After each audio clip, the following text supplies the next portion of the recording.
ओम नमः शिवाय। ओम नमः शिवाय। ओम नमः शिवाय। ओम भूर्भुवः स्वः तत्सवितुर्वरेण्यं भर्गो देवस्य धीमहि धियो यो न प्रचोदयात्। ओम नमः शिवाय। ओम नमः शिवाय। ओम नमः शिवाय। संगत जी, कल हमने जाना था कि किस प्रकार से जो है भगवान शिव जो है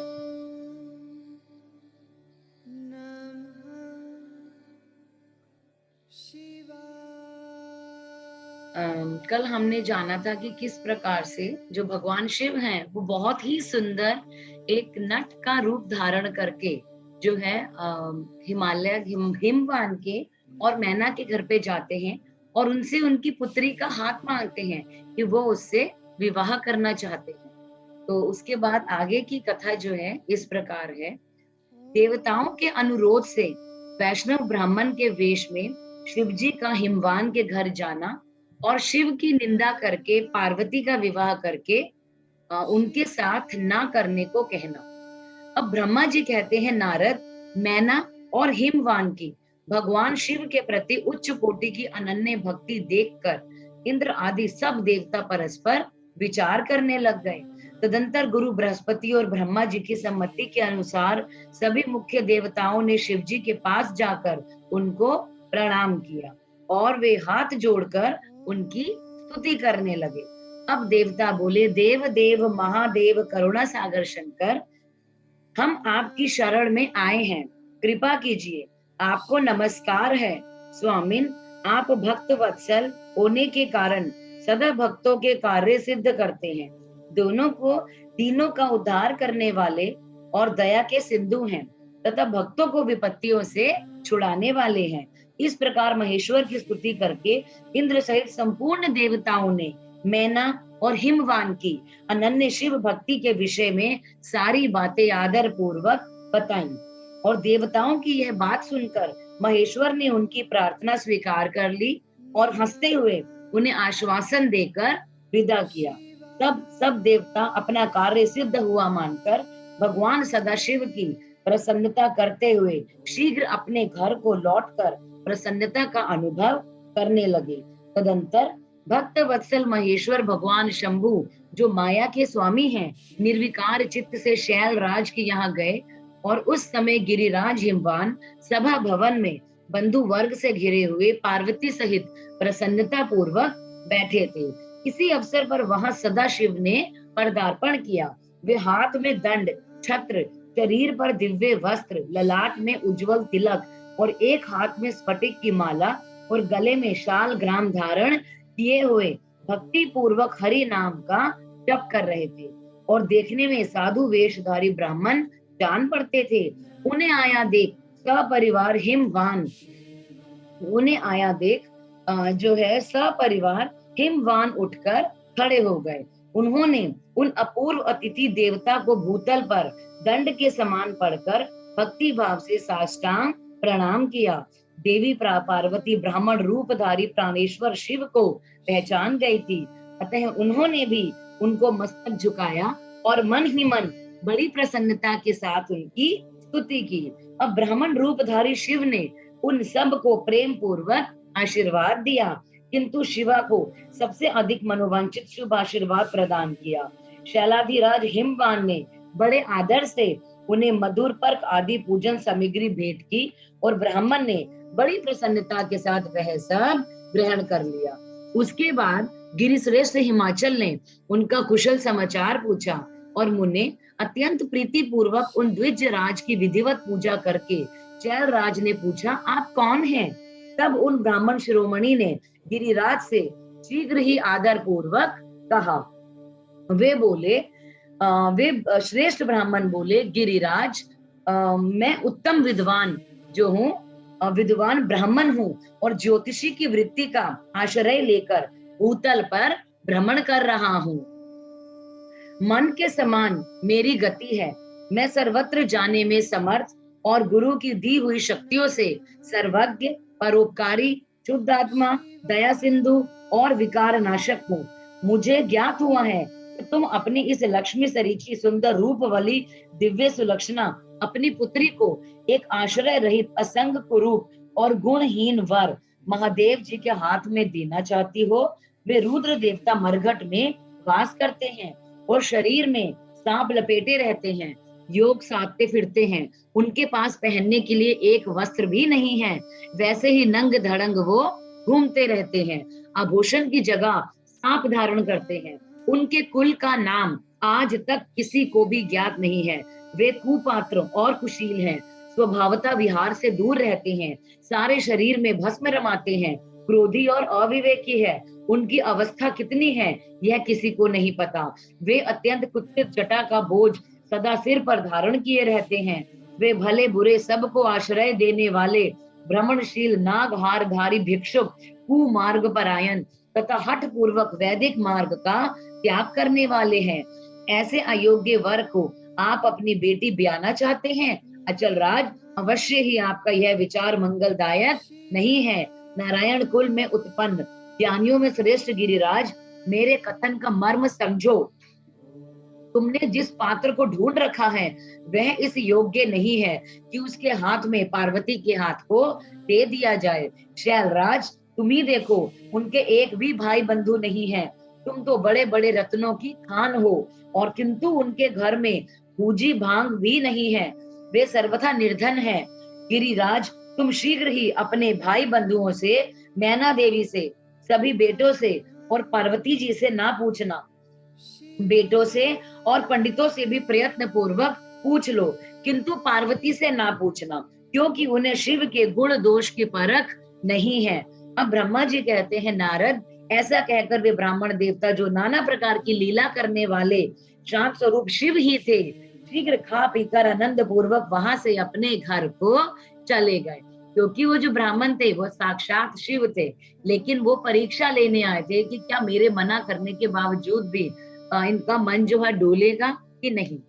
मैना का कोप भवन में प्रवेश, भगवान शिव का हिमवान के पास सप्त ऋषियों को भेजना तथा हिमवान द्वारा उनका सत्कार, सप्त ऋषियों तथा अरुंधति का और महर्षि वशिष्ठ का मैना हिमवान को समझाकर पार्वती का विवाह भगवान शिव के साथ करने के लिए कहना।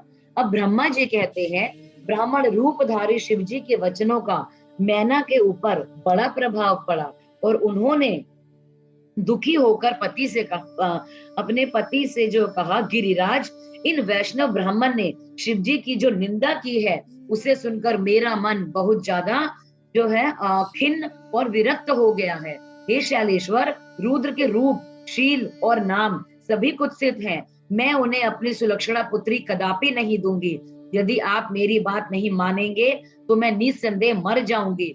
अभी इस घर को छोड़ दूंगी या मैं जहर खा लूंगी।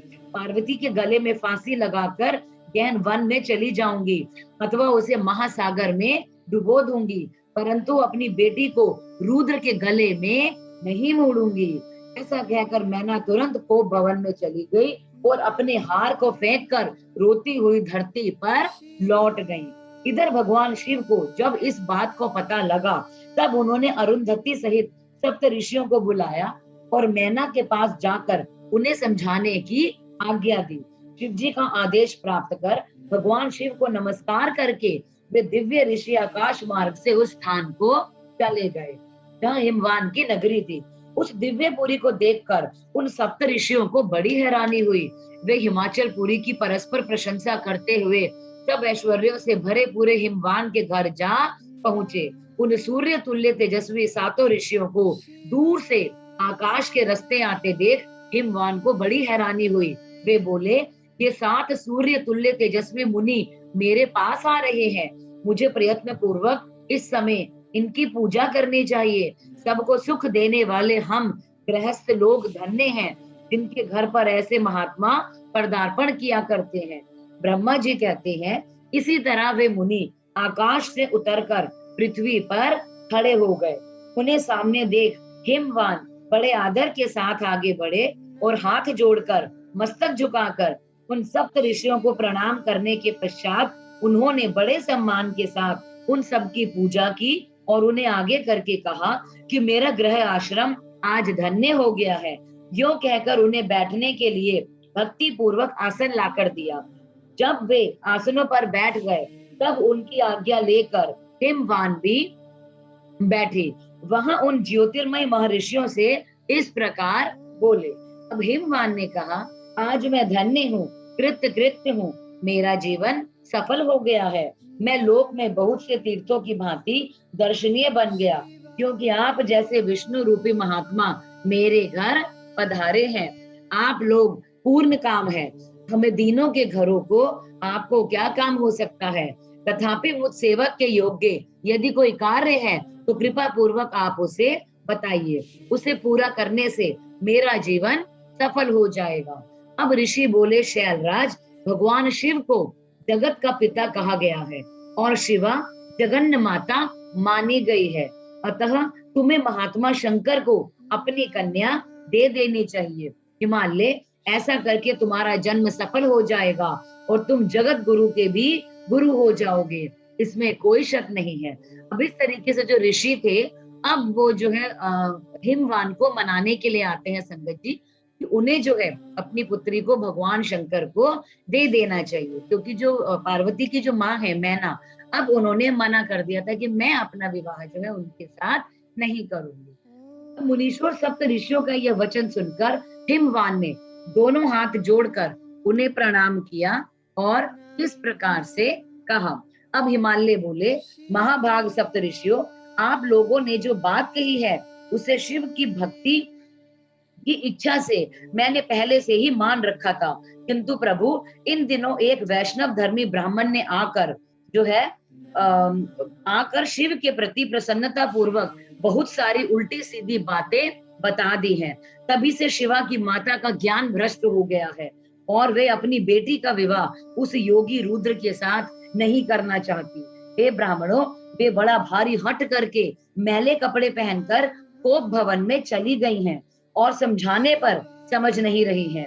मैं भी उस वैष्णव ब्राह्मण की बात सुनकर ज्ञान भ्रष्ट हो गया हूँ और जो है आपसे सच कहता हूँ कि भिक्षुक रूपी महेश्वर की बेटी देने की मेरी भी अब इच्छा नहीं है। अब ब्रह्मा जी कहते हैं, नारद, मुनियों के बीच में बैठे हुए शैलराज शिव की माया से मोहित हो उपर्युक्त बातें कहकर वे चुप हो रहे थे। तब उन सभी सप्त ऋषियों ने शिव की माया की प्रशंसा करके मेनका के पास अरुंधति को भेजा। अब पति की आज्ञा पाकर ज्ञानदानी अरुंधति देवी तुरंत उस घर में चली गई जहां पर मैना और पार्वती थी। जाकर उन्होंने देखा कि मैना शोक से आकुल होकर पृथ्वी पर पड़ी है। तब उन साध्वी देवी ने बड़ी सावधानी के साथ मधुर एवं हितकर बात कही। अब अरुंधति बोली, साध्वी रानी मेनके, उठो, मैं अरुंधति तुम्हारे घर में आई हूँ तथा दयालु सप्त ऋषि भी पधारे हैं। अरुंधति का स्वर सुनकर मेनका शीघ्र उठ गई और लक्ष्मी जैसी तेजस्वी उन पतिव्रता देवी के चरणों में मस्तक रखकर बोली। अब मैना ने कहा कि अहो, हम पुण्य जन्म जीवों को आज यह किस पुण्य का फल प्राप्त हुआ है कि आज हमारे इस घर में जगत श्रेष्ठ ब्रह्मा जी की पुत्र वधु और महर्षि वशिष्ठ की पत्नी पधारी हैं। देवी, आप किस लिए आई हैं, यह आप मुझे बताइए, और मैं भी और मेरी पुत्री आपकी दासी के समान है, आप हम पर कृपा कीजिए। मेनका के ऐसा कहने पर साध्वी अरुंधति ने उनको बहुत अच्छी तरह समझाया बुझाया और उन्हें साथ ले वे प्रसन्नता पूर्वक उस स्थान पर ले गई जहां वे सप्तऋषि विद्यमान थे। सप्तऋषि गण बातचीत में बड़े निपुण थे। उन सब ने भगवान शिव के युगल चरणार विंदों का स्मरण करके शैलराज को समझाना आरंभ कर दिया। ऋषि बोले, शैलेंद्र, हमारा शुभ कारक वचन सुनो। तुम पार्वती का विवाह शिव के साथ कर दो और संहार करता रुद्र के शव सुर को हो जाओ। शंभु सर्वेश्वर हैं, वे किसी से याचना नहीं करते। स्वयं ब्रह्मा जी ने ताड़कासुर के विनाश के लिए एक वीर पुत्र उत्पन्न करने के लिए उद्देश्य को लेकर भगवान शिव से यह प्रार्थना की है कि वे विवाह कर ले। भगवान शंकर तो योगियों के शिरोमणि हैं, वो विवाह के लिए उत्सुक नहीं हैं। केवल ब्रह्मा जी की प्रार्थना से ही वे महादेव तुम्हारी कन्या का पानी ग्रहण करेंगे। तुम्हारी पुत्री ने जब तपस्या की थी उस समय उसके सामने उन्होंने विवाह की प्रतिज्ञा ली थी। इन्हीं 2 कारणों से वे योगी राज शिव विवाह करेंगे। अब ऋषियों की यह बात सुनकर हिमालय हंस पड़े और कुछ भयभीत हो विनय पूर्वक बोले। अब हिमालय क्या कहते हैं संगत जी कि मैं शिव के पास कोई राजोजित सामग्री नहीं देखता हूँ। उनका ना कोई घर है, ना ऐश्वर्य है, ना कोई स्वजन या बंधु बांधव है। मैं अत्यंत निर्लिप्त योगी को अपनी बेटी नहीं दे सकता। अब हिमालय क्या कहते हैं संगत जी? वो कहते हैं कि मैं भगवान शिव को अपनी पुत्री नहीं दूंगा। उनके पास ना तो कोई राष्ट्रीय ठाठ है, ना ही उनके पास कोई घर है, पहनने को वस्त्र नहीं, उनके पास कुछ भी नहीं है, तो मैं उन्हें अपनी बेटी क्यों दूं? और ये सब जो है भगवान शिव की खुद की माया के कारण ही हुआ कि पार्वती के माता पिता जो पहले दिल से चाहते थे कि पार्वती का विवाह जो है भगवान शिव के साथ हो जाए, लेकिन भगवान शिव की माया के सामने जो है उनकी नहीं चल पाई और उनके माता पिता का हृदय बदल गया। हिमालय कहते हैं कि आप लोग वेद विधाता ब्रह्मा जी के पुत्र हैं, अतः अपना निश्चित विचार कहिए। जो पिता काम से, मोह से, भय से अथवा लोभ से किसी अयोग्य वर के हाथों में अपनी कन्या दे देता है, वो मरने के बाद नरक में जाता है। अतः मैं स्वेच्छा से भगवान शूलपाणि को अपनी कन्या नहीं दूंगा। इसलिए महर्षियों, जो उचित विधान हो उसे आप लोग कीजिए। मुनीश्वर नारद हिमाचल के इस वचन को सुनकर बातचीत करने में निपुण महर्षि वशिष्ठ ने उनसे कुछ इस प्रकार कहा। अब वशिष्ठ बोले, शैलेश्वर मेरी बात सुनो, यह सर्वथा तुम्हारे लिए हितकारक, धर्म के अनुकूल, सत्य तथा इस लोक और परलोक में सुखदायक है। शैलराज लोक तथा शैलराज लोक तथा वेद में 3 प्रकार के वचन उपलब्ध होते हैं। शास्त्रज्ञ पुरुष अपनी निर्मल ज्ञान दृष्टि से उन सब प्रकार के वचनों को जानता है। एक तो वह वचन है जो तत्काल सुनने में बड़ा सुंदर लगता है, परंतु पीछे वह असत्य और अहितकारक सिद्ध हो जाता है। ऐसा वचन बुद्धिमान शत्रु ही कहता है, उससे कभी हित नहीं होता। दूसरा वो होता है जो शुरू में अच्छा नहीं लगता, उसे सुनकर अप्रसन्नता होती है, लेकिन बाद में उसका परिणाम सुख देने वाला होता है। अर्थात संगत जी यहाँ पर जो है वशिष्ठ जी ने बहुत ही सुंदर ढंग से जो है एक सबके लिए जो है एक मॉरल बताया गया है कि कुछ व्यक्ति ऐसे होते हैं कि जो मुंह पर तो बहुत ज्यादा मीठा बोलते हैं, लेकिन जो है उस सामने वाले व्यक्ति में यदि कमी भी होती है तो या तो किसी रिश्ते की वजह से या किसी भी कारण वो उसके मुंह पर नहीं बोलते, लेकिन पीछे से जो है फिर उसके बारे में बात करते हैं कि जो उसके लिए बहुत ही हानिकारक है। लेकिन कुछ व्यक्ति ऐसे होते हैं जो बहुत स्ट्रेट फॉरवर्ड, जिन्हें हम कहते हैं कि वो जो गलती है वो सीधा मुंह पर कहते हैं। तो इस तरह के लोगों को जो वशिष्ठ ने ज्यादा बेहतर बताया है। इस तरह का वचन कहकर दयालु धर्मशील बांधव जन ही कर्तव्य का बोध कराता है। तीसरी श्रेणी का वचन है जो सुनते ही अमृत के समान मीठा लगता है। जैसा कि मैंने आपको बताया कि कुछ लोग ऐसे होते हैं जो जब वचन बोलते हैं तो वो अमृत के समान मीठा बोलते हैं और सब काल में सुख देने वाले होते हैं, और वो सिर्फ वो सत्य ही बोलते हैं, इसलिए वह हितकारक ही हुआ है। ऐसा वचन सबसे श्रेष्ठ और सबके लिए अभीष्ट है। शैलराज, इस तरह नीति शास्त्र में 3 प्रकार के वचनों को कहा गया है। इन तीनों में से तुम्हें कौन सा वचन अभीष्ट है, इन तीनों में से बताओ, मैं तुम्हारे लिए वैसा ही वचन कहूंगा। अब भगवान शंकर संपूर्ण देवताओं के स्वामी हैं, उनके पास ब्रह्म संपत्ति नहीं है। इसका कारण यही है कि उनका चित्त एकमात्र ज्ञान के महासागर में डूबा हुआ है। जो ज्ञानानंद स्वरूप और सबके ईश्वर हैं, उन्हें लौकिक जो है ब्रह्म वस्तुओं की क्या इच्छा होगी। गृहस्थ पुरुष राज्य और संपत्ति से सुशोभित होने वाले वर को अपनी पुत्री देता है, क्योंकि किसी दीन दुखी को कन्या देने से पिता कन्या घाती होता है, उसे कन्या के वध का पाप लगता है। कौन जानता है कि भगवान शंकर दुखी हैं, कुबेर जिनके किंकर हैं, जो अपनी भ्रूभंग की लीला मात्र से संसार की सृष्टि और संहार करने में समर्थ हैं, जिन्हें गुणातीत परमात्मा और प्रकृति से परे परमेश्वर कहा गया है, सृष्टि पालन और संहार करने वाली जिनकी त्रिविध मूर्ति ही ब्रह्मा विष्णु और हर नाम धारण करती है, उन्हें कौन निर्धन अथवा दुखी कह सकता है। ब्रह्म लोक में निवास करने वाले ब्रह्मा क्षीर सागर में रहने वाले विष्णु तथा कैलाशवासी हर, ये सब शिव की ही विभूतियां हैं।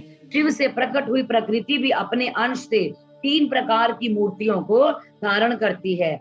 जगत में लीला शक्ति से प्रेरित हो वह अपनी कला से बहुत सा रूप धारण करती है। समस्त वांडमय की अधिष्ठात्री देवी वाणी उनके मुख से प्रकट हुई है और सर्व संपत्ति स्वरूपिणी लक्ष्मी वक्ष स्थल से आविर्भूत हुई है तथा शिवा ने देवताओं के एकत्र हुए तेज से अपने को प्रकट किया था और संपूर्ण दानवों का वध करके देवताओं को स्वर्ग की लक्ष्मी प्रदान की थी। देवी शिवा कल्पांतर में दक्ष पत्नी के उदर से जन्म ले सती के नाम से प्रसिद्ध हुई और हर को उन्होंने पति के रूप में प्राप्त किया। दक्ष ने स्वयं ही भगवान शिव को अपनी पुत्री दी थी। सती ने पति की निंदा सुनकर योग बल से अपने शरीर को त्याग दिया था। वे ही कल्याणमय सती अब तुम्हारे वीर्य और मैना के गर्भ से प्रकट हुई है। तो इस प्रकार से संगत जी वो जो है इसमें बता रहे हैं जो पुराना की जो सती है वो क्यों जो है वो अग्नि में गई थी और वो ही सती हिमवान और मैना के गर्भ से पार्वती बनकर पैदा हुई है। अब शैलराज ये शिवा जन्म जन्म में शिव की ही पत्नी है। प्रत्येक जन्म में बुद्धि रूपा दुर्गा ज्ञानियों की श्रेष्ठ माता होती हैं। ये सदा सिद्ध सिद्धिदायिनी और सिद्ध रूपिणी है। भगवान हर चिता भस्म के रूप में सती के अस्तित्व पूर्ण को ही स्वयं प्रेम पूर्वक अपने अंगों में धारण करते हैं। अतः गिरिराज तुम स्वेच्छा से ही अपनी मंगलमयी कन्या को भगवान हर के हाथ में दे दो। तुम यदि नहीं दोगे तो स्वयं प्रियतम के स्थान में चली जाएगी। देवेश्वर शिव तुम्हारी पुत्री का अनंत कलेश देखकर ब्राह्मण के रूप में इसकी तपस्या लेने के लिए आए थे। तो अब यहाँ पर जो है संगत जी तो उन्होंने जो है बता दिया है उन्हें भगवान शिव को कि जो तुम्हारे घर में ब्राह्मण के रूप में आए थे वो और कोई नहीं बल्कि भगवान खुद थे। वो तुम्हारी परीक्षा लेने आए थे और इसके साथ विवाह की प्रतिज्ञा करके इसे आश्वासन एवं वर देकर अपने आवास स्थान को लौट गए थे। गिरे पार्वती की प्रार्थना से ही शंभु ने तुम्हारे पास आकर इसके लिए याचना की और तुम दोनों ने शिव भक्ति में मन लगाकर उनकी उस याचना को स्वीकार कर लिया। गिरीश्वर बताओ फिर किस कारण से तुम्हारी बुद्धि विपरीत हो गई है। भगवान शिव ने देवताओं की प्रार्थना से प्रभावित होकर हम सब ऋषियों को और अरुंधति देवी को तुम्हारे पास भेजा है। हम तुम्हें यही शिक्षा देते हैं कि तुम पार्वती को रुद्र के हाथ में दे दो। गिरे ऐसा करने पर तुम्हें महान आनंद की प्राप्ति होगी। शैलेंद्र यदि तुम स्वेच्छा से अपनी बेटी शिवा को शिव के हाथ में नहीं दोगे तो भावी के बल से ही इन दोनों का विवाह हो जाएगा। साथ भगवान शंकर ने तपस्या में लगी हुई पार्वती को ऐसा ही वर दिया है। ईश्वर की हुई प्रतिज्ञा कभी पलट नहीं सकती। गिरिराज ईश्वर के वश में रहने वाले समस्त साधु पुरुषों की भी प्रतिज्ञा का संसार में किसी के द्वारा उल्लंघन होना कठिन है। फिर साक्षात ईश्वर की प्रतिज्ञा के लिए तो कहना ही क्या है। अब आगे की कथा है कि सप्तऋषियों के समझाने तथा मेरु आदि के कहने से पत्नी सहित हिमवान का शिव के साथ अपनी पुत्री के विवाह का निश्चय करना और सप्त ऋषियों का शिव के पास जा उन्हें सब बात बताकर धाम को जाना। अब आगे जो है सप्त ऋषियों के समझाने पर जो है संगत जी अब जो उनकी माता और पिता हैं आगे उनका जो है क्या जो है रहता है उसके बारे में हम जानेंगे।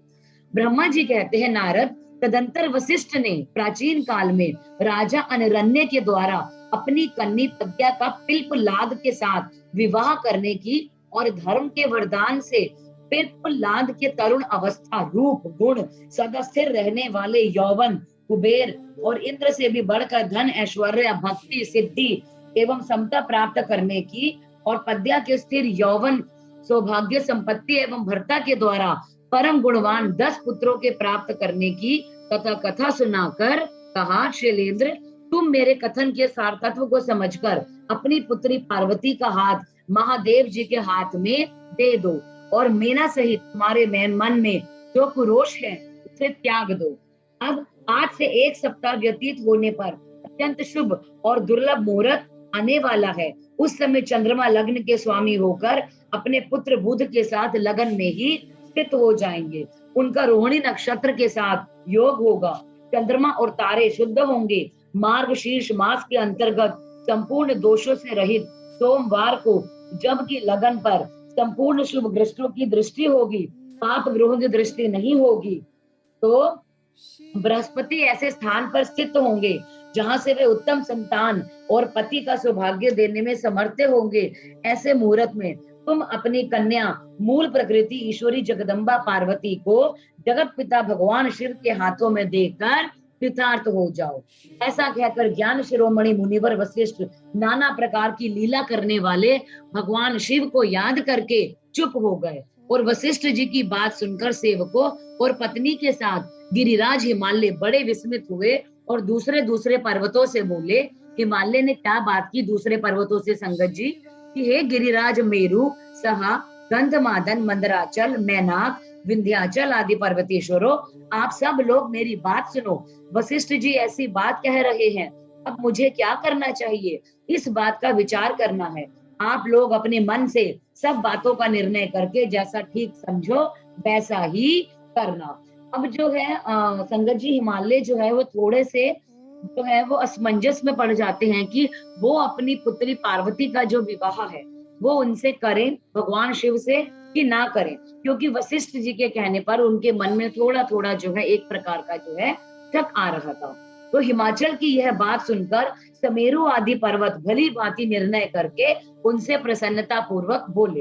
अब पर्वतों ने कहा महाभाग, अब जो है क्योंकि हिमालय जो है फिर वो आगे अपने जो बाकी पर्वत हैं, जो उनके जो साथी हैं, वो उनसे सलाह लेते हैं कि मुझे क्या करना चाहिए, क्या मैं पार्वती का विवाह शिव के साथ करूं कि ना करूं।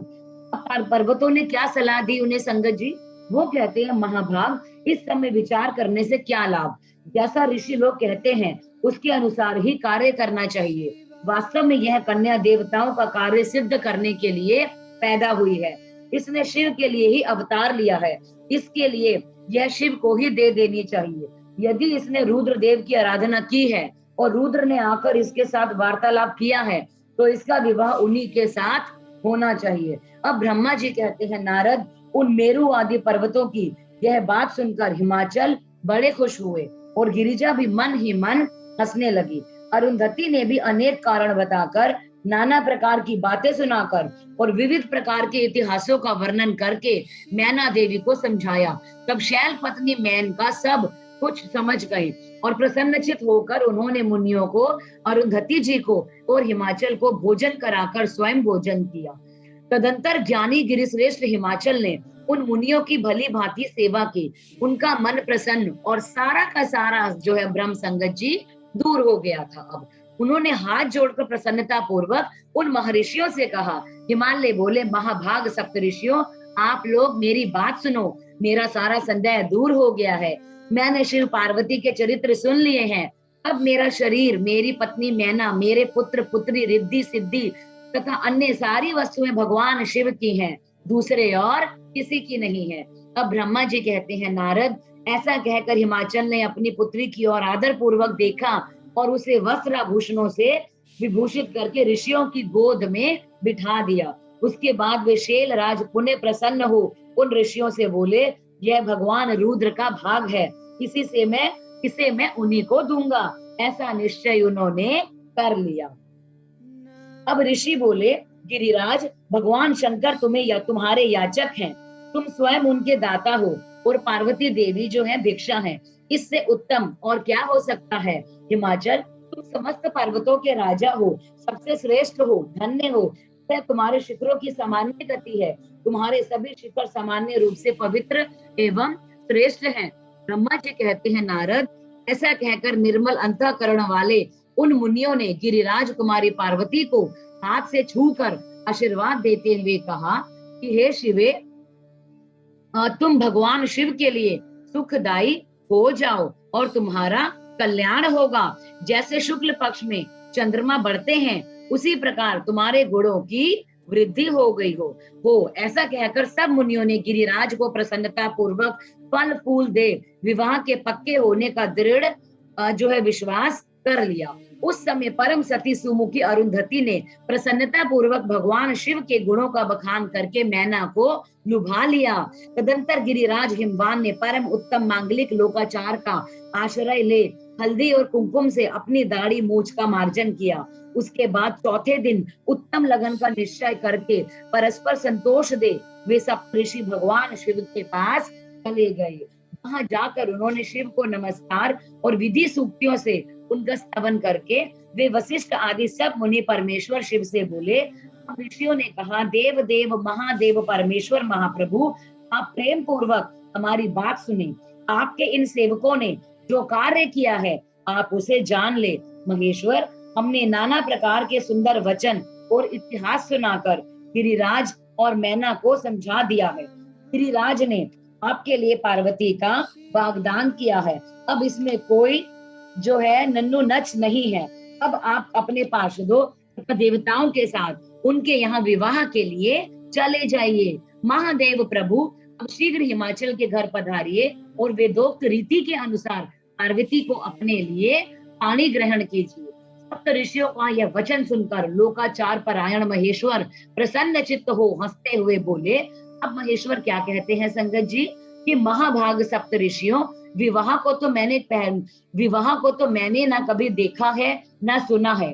तुम लोगों ने पहले जैसे देखा हो उसके अनुसार विवाह की विशेष विधि का वर्णन करो। महेश्वर के उस लौकिक शुभ वचन को सुनकर वे ऋषि हंसते हुए बोले।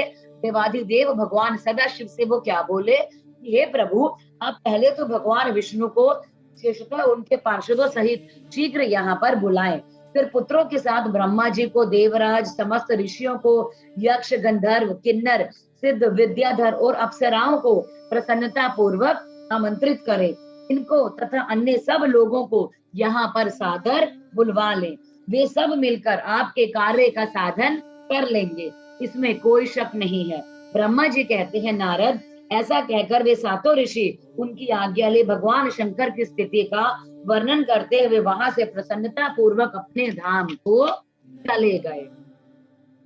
अब हिमवान का भगवान शिव के पास लगन पत्रिका का भेजना, विवाह के लिए आवश्यक सामान जुटाना, मंगलाचार का आरंभ करना, उनका निमंत्रण पाकर पर्वतों और नदियों को दिव्य रूप में आना, पुरी की सजावट तथा विश्वकर्म द्वारा दिव्य मंडल एवं देवताओं के निवास के लिए दिव्य लोकों का निर्माण करवाना। अब यहाँ पे जो हमारी बहुत सुंदर कथा आरंभ हो रही है संगत जी। अब नारद जी ने पूछा, तात महाप्राज्ञ प्रभु, अब कृपा पूर्वक यह बताइए कि सप्त ऋषियों के चले जाने पर हिमाचल ने क्या किया। ब्रह्मा जी ने कहा, मुनीश्वर, अरुंधति सहित उन सप्त ऋषियों के चले जाने पर हिमवान ने, जो पार्वती के पिता थे, उन्होंने जो कार्य किया वह मैं तुम्हें बताता हूँ। सप्त ऋषियों के जाने के बाद वो अपने मेरु आदि भाई बंधुओं को आमंत्रित करके पुत्र और पत्नी सहित महामनस्वी गिरिराज हिमवान बड़े हर्ष का अनुभव करने लगे। तदंतर ऋषियों की आज्ञा के अनुसार हिमवान ने अपने पुरोहित गर्ग जी से बड़ी प्रसन्नता के साथ लग्न पत्रिका दिखवाई। उस पत्रिका को उन्होंने भगवान शिव के पास भेजा। पर्वतराज के बहुत से आत्मीय यजन प्रसन्न मन से नाना प्रकार की सामग्रियां लेकर वो वहां पर आए। कैलाश पर भगवान शिव के पास पहुंचकर उन लोगों ने शिव को तिलक लगाया। मतलब कस्टम्स जो है यहाँ पर शुरू हो जाते हैं। हिमवान के वहां से जो आए उन्होंने भगवान शिव को जो है तिलक लगाया और वह लग्न पत्र उनके हाथ में दे दिया। वहां भगवान शिव ने उन सब का यथा योग्य विशेष सत्कार किया। फिर वे सब लोग प्रसन्न चित्त हो शैलराज के पास लौट आए और महेश्वर के द्वारा विशेष सम्मानित होकर बड़े हर्ष के साथ लौट आए। उन लोगों को देखकर हिमवान के हृदय में अत्यंत हर्ष हुआ। तत्पश्चात आनंदित हो शैलराज ने नाना देशों में रहने वाले अपने बंधुओं को लिखित निमंत्रण भेजा और उन सबको सुख देने वाला था। इसके बाद वे बड़े आदर और उत्साह के साथ उत्तम अन्न एवं नाना प्रकार की विवाहोचित सामग्रियों का संग्रह करने लगे। उन्होंने चावल, गुड़, शक्कर, आटा, दूध, दही, घी, मिठाई, नमकीन पदार्थ, मक्खन, पकवान, महान स्वादिष्ट रस और नाना प्रकार के व्यंजन इतने अधिक एकत्र किए कि सूखे पदार्थों के पहाड़ खड़े हो गए। और द्रव पदार्थों की बावड़ियां बन गई।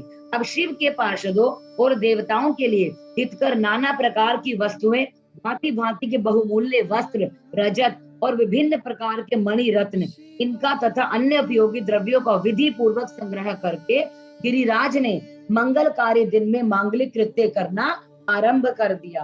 अब पर्वतराज के घर की स्त्रियों ने पार्वती का संस्कार करवाया। भांति भांति के आभूषणों से विभूषित हुई राजभवन की उन सुंदरी स्त्रियों ने सानंद मंगल कार्य का संपादन किया। नगर के ब्राह्मणों की स्त्रियों ने स्वयं बड़े हर्ष के साथ लोकाचार का अनुष्ठान किया। उसमें मंगल पूर्वक भांति भांति के उत्सव मनाए गए। हर्ष भरे हृदय से उत्तम मंगलाचार का संपादन करके हिमालय भी सर्वतो भावेन बड़े प्रसन्न हुए और अपने निमंत्रित बंधु जनों के आगमन की उत्सुकता पूर्वक प्रतीक्षा करने लगे। इसी बीच में उनके निमंत्रित बंधु बांधव आने लगे। देवताओं के निवास भूत गिरिराज समेरु दिव्य रूप धारण करके नाना प्रकार के मणियों तथा महारत्नों को यत्न पूर्वक साथ ले अपनी स्त्री पुत्रों के साथ हिमालय के घर गए। मंदराचल, अस्ताचल, उद्याचल, मलय, दर्दुर, निषद, गंधमादन, करवीर, महेंद्र, हरियात्र, क्रौंच, पुरुषोत्तमशाल, नील, त्रिकूट, चित्रकूट, वेंकट, श्रीकैल, गोकामुख, नारद, वृंदे, कालंजर, कैलाश तथा अन्य पर्वत दिव्य रूप धारण करके अपने स्त्री पुत्रों के साथ बहुत सी भेंट सामग्री लेकर वहां पर खड़े थे। और दूसरे द्वीपों में तथा यहाँ भी जो जो पर्वत हैं वे सब हिमालय के घर पर आ गए। शिवा और शिव का विवाह है, यह जानकर सबने बड़ी खुशी के साथ वहां पर पदार्पण किया। चौणभद्र आदि नद और संपूर्ण नदियां दिव्य नर नारियों के रूप धारण कर नाना प्रकार के अलंकारों से अलंकृत हो शिव पार्वती का विवाह देखने के लिए आए। गोदावरी, यमुना, सरस्वती, वेणी, गंगा, नर्मदा तथा अन्य सारी नदियां भी बड़ी प्रसन्नता के साथ हिमवान के घर पर पधारी। उन सब के आने से हिमालय की दिव्यपुरी सब ओर से भर गई। वह सब प्रकार की शोभाओं से संपन्न थी। वहां बड़े बड़े उत्सव हो रहे थे, ध्वजा पताकाएं फहरा रही थी, वंदन वारों से उसकी अधिक शोभा होती थी। चारों ओर चंदोवे तने होने से वहां पर सूर्य का दर्शन नहीं होता था। भांति भांति की नीली, पीली आदि प्रभा उस पुरी की शोभा को बढ़ाती थी। हिमालय ने भी बड़ी प्रसन्नता के साथ अपने यहाँ पधारे हुए सभी स्त्री पुरुषों का यथा योग्य आदर सत्कार किया। सबको अलग अलग सुंदर स्थानों में ठहराया। अनेक उपयुक्त सामग्री देकर सबको पूर्ण संतुष्ट किया। अब मुनि श्रेष्ठ तदंतर शैलराज हिमवान ने प्रसन्न होकर महान उत्सव से परिपूर्ण अपने नगर को विचित्र रीति से सजाना आरंभ कर दिया। सड़कों को झाड़ बुहार कर उन पर छिड़काव किया गया। अब जो है नगरी कैसे सजाई गई संगत जी, हमें बहुत ही सुंदर शब्दों में बताया गया है। और तो कि सबसे पहले सड़कों को झाड़ बुहार कर उन पर छिड़काव कराया। उन्हें बहुमूल्य साधनों से सुसज्जित एवं सुशोभित किया। प्रत्येक घर के दरवाजे पर केले और मांगलिक वृक्ष लगाए गए। उन्हें मांगलिक द्रव्यों से सुयुक्त किया गया। आंगन को केले के खंभों से सजाया। रेशम की डोरों में आम के पल्लव बांधकर बंधनवारें बनाई गई और उन्हें उन खंभों के चारों ओर लगवा दिया गया। मालती के फूलों की मालाएं आंगन के सब ओर लटका दी गईं। सुंदर तोरणों से वह आंगन का भाग अत्यंत प्रकाशमान जान पड़ता था। चारों दिशाओं में मंगल सूचक शुभ द्रव्य दिखे गए तो उस प्रांगण की शोभा बढ़ा रहे थे। इसी प्रकार अत्यंत प्रसन्नता से भरे हुए गिरिराज हिमवान ने महान प्रभावशाली गर्ग मुनि को आगे करके अपनी पुत्री के लिए प्रस्तुत करने योग्य सारा उत्तम मंगल कार्य संपन्न किया। उन्होंने विश्वकर्मा को बुलाया और आदर पूर्वक एक मंडप बनवाया जिसका विस्तार बहुत अधिक है। वेदी आदि के कारण वो मंडप जो है बहुत ही सुंदर था। देव ऋषि वो मंडप कई योजन विस्तृत था। अनेक शुभ लक्षणों से युक्त तथा नाना प्रकार के आश्चर्यों से परिपूर्ण था। वहां स्थावर और जंगम सभी वस्तुएं कृत्रिम बनती थी परंतु असली वस्तुओं के समान प्रतीत होती थी। उनसे उस मंडप की मनोहरता बढ़ गई थी। वह सब और ऐसी अद्भुत वस्तुएं थी जो उस मंडप का सर्वस्व जान पड़ती थी। नाना प्रकार की निराली वस्तुओं का चमत्कार वहां छा रहा था। वहां की स्थावर वस्तुओं से जंगम और जंगम वस्तुओं से स्थावर पराजित हो रहे थे, अर्थात वह एक दूसरे से बढ़कर शोभा दे रहे थे। मतलब किसी भी चीज को संगत जी कंपेयर नहीं किया जा रहा था। अगर एक चीज सुंदर है तो जब दूसरी को देखते थे मंडप में तो लगता था कि ये उससे भी ज्यादा सुंदर है। मतलब कंपैरिजन ही नहीं थे। उस मंडप की स्थल भूमि जल से पराजित होती थी, अर्थात चतुर से चतुर मनुष्य भी यह नहीं जान पाते थे कि इसमें कहाँ जल है और कहाँ स्थल है। कहीं कृत्रिम सिंह बने थे, कहीं सरसों की पंक्तियां, कहीं बनावटी मोर थे, तो कहीं अपनी सुंदरता से मन को मोह लेते थे, और कहीं कृत्रिम स्त्रियां थी तो पुरुषों के साथ नृत्य करती हुई देखी जाती थी और उनके मन में मोह को डाल लेती थी। इसी विधि से मनोहर द्वारपाल बने थे, जो स्थावर होने पर भी जंगमों के समान जान पड़ती थी। वो अपने हाथों से धनुष उठाकर उन्हें खींचते देखे जाते थे। द्वारपाल पर कृत्रिम महालक्ष्मी खड़ी थी, जिनकी रचना अद्भुत थी। मतलब ये सारी चीजें जो है बनाई गई थी स्टैच्यू, जो बिल्कुल ओरिजिनल लगती थी संगत। वह समस्त शुभ लक्षणों से युक्त दिखाई देती थी। उन्हें देखकर ऐसा जान पड़ता था कि मानो क्षीर सागर से साक्षात लक्ष्मी आ गई हो। उस मंडप में स्थान स्थान पर सजे सजाए कृत्रिम हाथी खड़े किए गए। मतलब जो है हाथी जो असली हाथियों की तरह लगते थे। घुड़सवारों सहित घोड़े और हाथी सवारों सहित हाथी बनाए गए थे। जहां तहां रथियों सहित रथ बने थे, जो कृत्रिम अश्वों से ही खींचे जाते थे। उन्हें देखकर लोगों को बड़ा आश्चर्य होता था। इनके सिवा दूसरे दूसरे कृत्रिम वाहन भी वहां पर खड़े थे। पैदल सिपाहियों की कृत्रिम सेना भी वहां पर मौजूद थी। मुने प्रसन्न चित्त वाले विश्वकर्मा ने देवताओं और मुनियों को भी मोह में डालने के लिए वहां पर ऐसी अद्भुत रचनाएं की थी। मंडप के सबसे बड़े फाटक पर कृत्रिम जो है नंदी खड़ा था, जो शुभ स्फटिक मणि के समान उज्जवल कांति से सुशोभित होता था। भगवान शिव के वाहन नंदी की जैसी आकृति थी, ठीक वैसा भी था। उस कृत्रिम नंदी के ऊपर रत्न विभूषित महादिव्य पुष्पक शोभा पाता था, जो पल्लवों तथा श्वेत चामरों से सजाया गया। उसके वाम पार्श्व में दो कृत्रिम हाथी खड़े थे, जिनका रंग विशुद्ध केसर के समान था। वे 4 दांतों वाले बनाए गए थे और 60 वर्ष के पाठों के समान दिखते थे। वे परस्पर स्नेह करते से प्रतीत होते थे।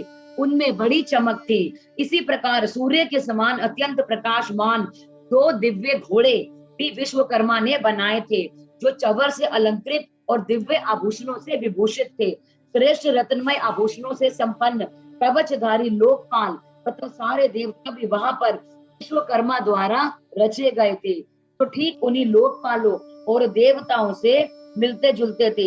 इसी तरह भृगु आदि समस्त तपोधन ऋषि, अन्यान्य उप देवता और सिद्ध भी उनके द्वारा वहां पर निर्मित हुए थे। अब गरुड़ आदि समस्त पार्षदों से युक्त भगवान विष्णु का कृत्रिम विग्रह भी विश्वकर्मा ने बनाया था, जिनका स्वरूप साक्षात श्री हरि के समान ही आश्चर्यजनक था। अर्थात भगवान विष्णु की भी मूर्ति बनाई गई थी। नारद इस प्रकार पुत्रों, वेदों और सिद्धों से घिरे हुए मुझ ब्रह्मा की भी प्रतिमा वहां पर बनाई गई थी, जो मेरे समान ही वैदिक सूत्रों का पाठ करा रही थी। ऐरावत हाथी पर चढ़े हुए देवराज इंद्र भी वहां पर दल बल के साथ खड़े थे। वे भी कृत्रिम ही बनाए गए थे। इंद्र की भी मूर्ति बनाई गई थी और परिपूर्ण चंद्रमा के समान प्रकाशित होते थे। देव ऋषि बहुत कहने से क्या लाभ, हिमाचल से प्रेरित हुए विश्वकर्मा ने वहां शीघ्र ही संपूर्ण देव समाज के कृत्रिम विग्रहों का निर्माण कर लिया था।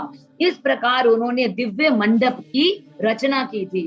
वह मंडप अनेक आश्चर्यों से युक्त, महान तथा देवताओं को भी मोह लेने वाला था। तदंतर गिरिराज हिमवान की आज्ञा से परम बुद्धिमान विश्वकर्मा ने देवता आदि के निवास के लिए उनके कृत्रिम लोगों का भी यत्न पूर्वक निर्माण किया।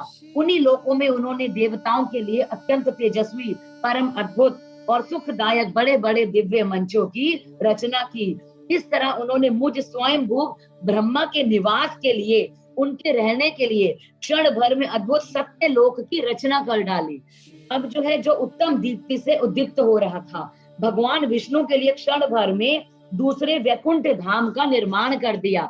मतलब जो धाम ऊपर थे, ठीक वैसे ही निर्माण जो है वहां पर किए गए, कि जहां पर जो है जो भगवान जो विष्णु का जो धाम था वो बिल्कुल एग्जैक्ट जो है वैकुंठ धाम की तरह निर्माण किया गया नीचे, जो परम उज्जवल तथा नाना प्रकार के आश्चर्यों से परिपूर्ण था।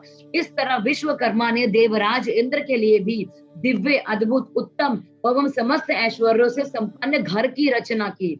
अन्य लोकपालों के लिए भी उन्होंने प्रसन्नता पूर्वक बड़े सुंदर, दिव्य, अद्भुत और बड़े बड़े भवन बनाए। फिर क्रमशः समस्त देवताओं के लिए भी उन्होंने क्रमशः विचित्र ग्रहों का निर्माण किया।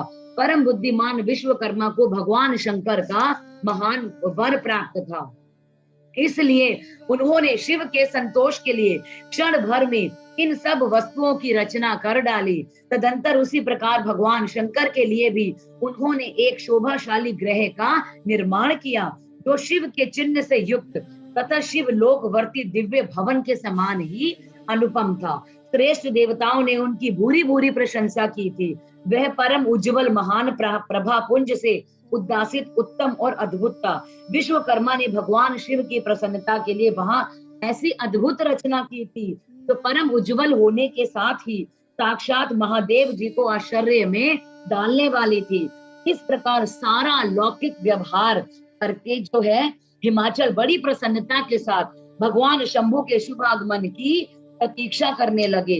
देव ऋषि हिमालय का जो है वो सारा आनंददायक वृतांत मैंने तुमसे कह सुनाया। अब और क्या सुनना चाहते हो? अब भगवान शिव का नारद जी के द्वारा सब देवताओं को निमंत्रण दिलाना, सबका आगमन, शिव का मंगलाचार एवं ग्रह पूजन आदि करके कैलाश से बाहर निकलना। अब नारद जी बोले कि विष्णु शिष्य महाप्राज्ञ तात विद्याता, आपको नमस्कार है। कृपा निधे, आपके मुंह से यह अद्भुत कथा मुझे सुनने को मिली। अब मैं भगवान चंद्रमौलिक के परम मंगलमय तथा समस्त पाप राशि के विनाशक वैवाहिक चरित्र को सुनना चाहता हूँ। मंगल पत्रिका पाकर महादेव जी ने क्या किया, परमात्मा शंकर की दिव्य कथा ब्रह्मा जी मुझे आप सुनाओ। तो ब्रह्मा जी कहते हैं, बेटा तुम बड़े बुद्धिमान हो, भगवान शंकर के उत्तम यश को सुनो। मंगल पत्रिका पाकर भगवान शंकर ने जो कुछ किया वो मैं तुम्हें बताता हूँ। भगवान शिव उस मंगल पत्रिका को प्रसन्न पूर्वक हाथों में लेकर हृदय में बड़ी खुशी का अनुभव करते हुए हंसने लगे। फिर उन भगवान ने उसे लाने वालों का सम्मान किया। उसके बाद उसे बांचकर विधि पूर्वक स्वीकार कर लिया। इसके बाद हिमाचल के यहाँ से आए हुए लोगों का उन्होंने बड़ा ही आदर सत्कार किया। तदंतर उन मुनियों से कहा कि आप लोगों ने मेरे शुभ कार्य का भली भांति संपादन किया है। अब मैंने विवाह स्वीकार कर लिया, अतः आप लोगों को मेरे विवाह में आना चाहिए। भगवान शंकर का वचन सुनकर वे ऋषि बड़े खुश हुए और उन्हें प्रणाम करके, उनकी परिक्रमा करके अपने परम सौभाग्य की सराहना करते हुए अपने धाम को चले गए। मुने, तदंतर महालीला करने वाले देवेश्वर भगवान शंभु ने लोकाचार का सहारा ले तत्काल ही तुम्हारा स्मरण किया। तुम अपने सौभाग्य की प्रशंसा करते हुए बड़ी प्रसन्नता के साथ वहां आए और माथा झुकाकर हाथ जोड़कर विनीत भाव से तुम भगवान शिव के सामने खड़े हो गए। अब तब भगवान शिव ने कहा, नारद, तुम्हारे उपदेश से देवी पार्वती ने बड़ी भारी तपस्या की और उससे संतुष्ट होकर मैंने उन्हें ये वर दिया कि मैं पति रूप में तुम्हारा पानी ग्रहण करूंगा। पार्वती की भक्ति को देखकर मैं उनके वश में हो गया हूँ, इसलिए उनके साथ विवाह करूंगा। सप्त ऋषियों ने लगन का साधन और शोधन कर दिया है, अतः आज से 7वें दिन मेरी शादी होगी। उस अवसर पर लौकिक रीति का आश्रय ले मैं महान उत्सव करूंगा। मुने, विष्णु आदि सब देवताओं, मुनियों और सिद्धों को तथा अन्य लोगों को भी मेरी ओर से निमंत्रित करो। सब लोग मेरे शासन की गुरुता को समझकर प्रसन्न और उत्साह के साथ सब प्रकार से सज धज कर स्त्री पुरुषों को साथ लिए यहाँ आए। अब ब्रह्मा जी कहते हैं, मुने, भगवान शंकर की इस आज्ञा को शिरोधार्य करके तुमने शीघ्र ही सर्वत्र जाकर उन सबको निमंत्रण दे दिया। उसके बाद शंभु के पास आकर उनकी आज्ञा के अनुसार तुम वहीं पर ठहर गए। अब नारद जी वहां पर ठहर गए। अब भगवान शिव भी उन सब देवताओं के आगमन की उत्कृष्टता पूर्वक प्रतीक्षा करते हुए अपने गणों के साथ वहीं रहे। उनके सभी गण संपूर्ण दिशाओं में नाचते हुए वहां बड़ा भारी उत्सव मना रहे थे। इसी बीच में भगवान विष्णु सुंदर वेश धारण करके अपनी पत्नी और दल बल के साथ शीघ्र ही कैलाश पर्वत पर पहुंच गए और भक्ति भाव से भगवान शिव को प्रणाम करके उनकी आज्ञा पाकर प्रसन्नता पूर्वक उत्तम स्थान में ठहर गए। इसी प्रकार मैं अपने गणों के साथ स्वतंत्रता पूर्वक शीघ्र ही कैलाश गया और भगवान शंभु को प्रणाम करके अपने सेवकों सहित सानंद वहां पर ठहरा। और तदंतर इंद्र आदि लोकपाल और उनकी स्त्रियां आवश्यक सामान के साथ खूब सज धज कर वहां गई। वे सब के सब उत्सव मना रहे थे।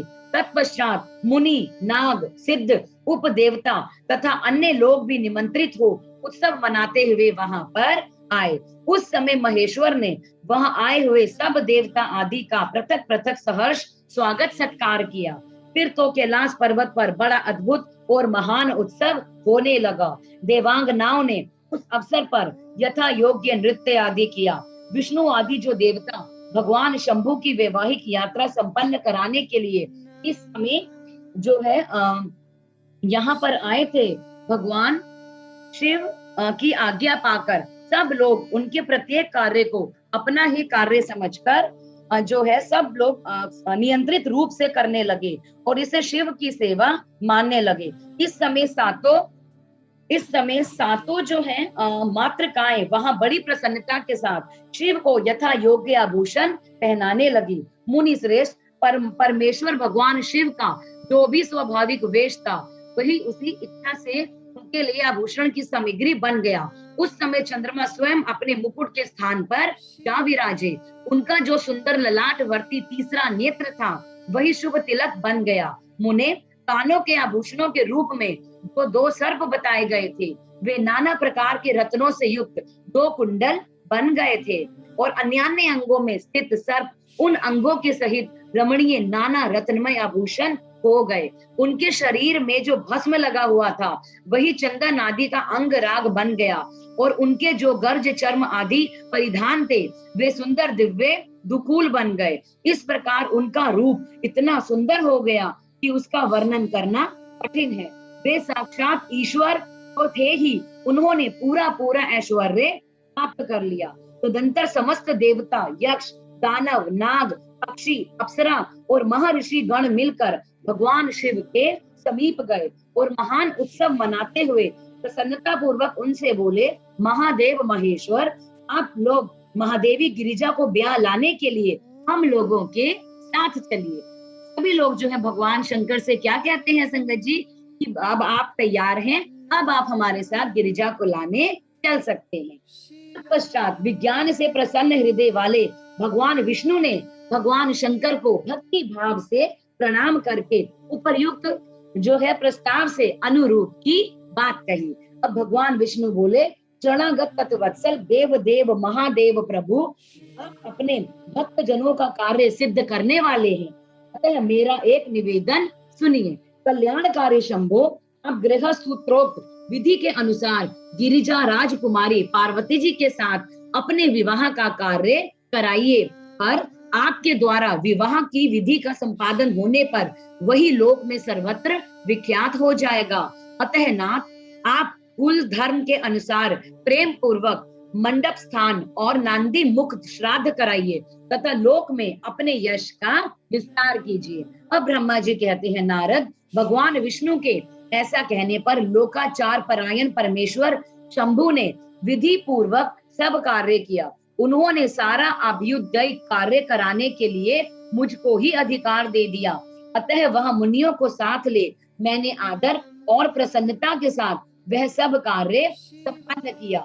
महामुने, उस समय कश्यप, अत्रि, वशिष्ठ, गौतम, भागुरी, गुरु, कंडव, बृहस्पति, शक्ति और जमदग्नि, पराशर, मार्केंडे, शिलापाक, अरुणपाल, अकृत्यश्रम, अगसत्य, च्यवन, गर्ग, शिलाद, ददीची, उपमन्यु, भरद्वाज, अकृतवर्म, पिप्पलाद, कुशिक, कौत्स तथा शिष्यों के साथ व्यास, ये और दूसरे बहुत सारे ऋषि जो भगवान शिव के समीप आए थे, मेरी प्रेरणा से विधि पूर्वक वहां पर अभ्युदय कर्म कराने लगे। वे सब के सब वेदों के पारंगत विद्वान थे, अतः वेदोक्त विधि से वैवाहिक मंगलाचार करके ऋग्वेद, यजुर्वेद, साम वेद के विविध उत्तम सूक्तों के द्वारा महेश्वर की रक्षा करने लगे। उन सब ऋषियों ने बड़ी प्रसन्नता के साथ बहुत से मंगल कार्य कराए।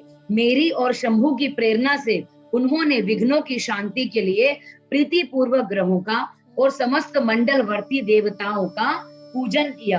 वह सब लौकिक वैदिक कर्म यथोचित रीति से करके भगवान शिव बहुत खुश हो गए और उन्होंने प्रसन्नता पूर्वक ब्राह्मणों को प्रणाम किया। तदंतर वे सर्वेश्वर महादेव देवताओं और ब्राह्मणों के आगे करके उसे गिरि श्रेष्ठ कैलाश से हर्ष पूर्वक निकले। कैलाश से बाहर जाकर देवताओं और ब्राह्मणों के साथ भगवान शंभु जो नाना प्रकार की लीलाएं करने वाले हैं, आनंद खड़े हो गए। उस समय वहां महेश्वर के संतोष के लिए देवता आदि ने मिलकर बहुत उत्सव मनाया। बाजे बजे तथा गान और नृत्य होने लगे। इस प्रकार से संगत जी हमने देखा कि भगवान शिव की विवाह से पहले किस प्रकार तैयारियां की गई। उधर हिमवान ने बहुत ही जो है वो सुंदर ढंग से जो है उन्होंने एक जो है विचित्र नगरी का निर्माण किया, जो बहुत ही सुंदर थी। विष्णु भगवान के रहने के लिए वैकुंठ लोक बनाया गया, ब्रह्मा जी के रहने के लिए उन्हीं की तरह नगरी बनाई गई, शिव भगवान के रहने के लिए उन्हीं की तरह एक नगरी बनाई गई, बाकी लोगों के लिए भी बहुत ही सुंदर नगरी मंडप बनाया गया। और इधर जो है भगवान शिव के साथ जो लोग थे उन्होंने किस तरह भगवान शिव को सजाया, वेदों के हिसाब से जो है उनकी जो है पूजा की गई, क्योंकि वहां पे बहुत से ऋषि जो है वो ऐसे थे जो वेदों के पारंगत विद्वान थे। तो उन्होंने पूरी वेदों के अनुसार उनकी जो है विवाह से पहले की सारी तैयारियां की और सब जो लोग जो है नाचने और गाने लगे। अब आगे की जो शादी की जो विवाह की जो है बारात है, बहुत ही सुंदर है। कल भी अभी 2-3 दिन जो है हमारे इसी प्रकार से चलेगा। तो कल जो है भगवान शिव की जो है बारात लेकर सब के सब हिमालयपुरी की ओर जाएंगे और उसकी ओर प्रस्थान करेंगे। और जो है कल हमारा जो है बहुत ही सुंदर ढंग से इसका जो है व्याख्या की जाए। तो अभी जो है मैं आप सब लोगों से आज्ञा चाहूंगी क्योंकि समय हो चुका है। ओम की चैंटिंग के साथ हम इसको जो है समाप्त करेंगे आज की कथा यहीं पर। आप सब लोगों से रिक्वेस्ट है कि कृपया करके आंखें बंद करके 3 बार ओम की चैंटिंग बोलेंगे।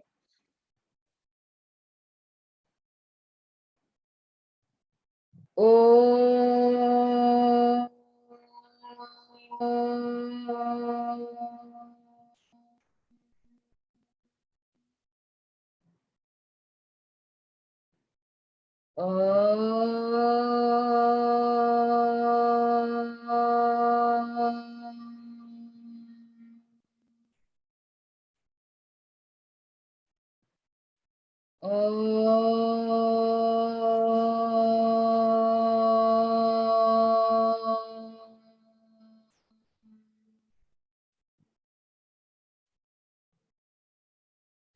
अंत में मैं आप सब लोगों से और प्रभु से जो हूँ मैं जो भी त्रुटियां हुई या उच्चारण में गलती हुई उसके लिए मैं दिल से क्षमा चाहती हूँ और भगवान का बहुत बहुत शुक्राना करना चाहूँ।